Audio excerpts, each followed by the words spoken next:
Hey everybody, how are you doing? I hope you're all doing well.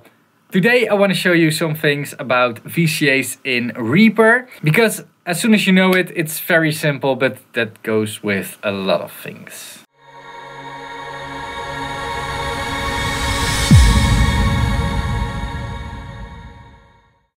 So first of all, grouping in Reaper real quick is selecting a few channels, press Shift and G from group. Select the group you want to have them in and select what they need to do in that group. And in this way you can also assign channels to multiple groups and stuff. So what you normally would do when you want to control the volume of several channels is make them all volume master.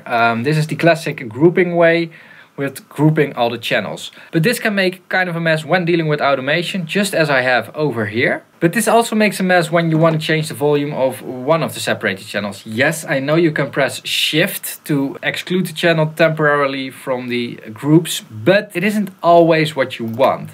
And that's where VCAs come in. Because VCAs are actually a separated thing. It's a separated volume control on your channel, which you cannot control from here, which is controlled by an external, well, in the analog world, an external thing, but in Reaper by an external channel.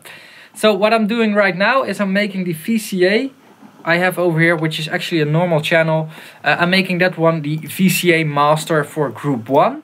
And the other channels I'm making them the VCA slave. Oh wait, no, slave, that one, yeah. So right now when I'm turning up and down this fader, or left and right, isn't going to happen anything with these channels visually.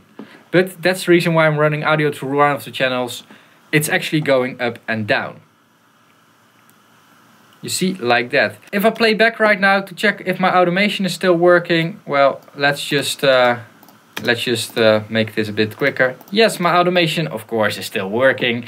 I knew that already, of course. But this is also because automation in Reaper is actually relative to the channel. And with that quick tip being done, let's end the video over here. Thanks a lot for watching this video. This video is sponsored by patrons. You can become one over here. Check out other videos of me over here. And yeah, I'll see you guys again tomorrow. Bye bye.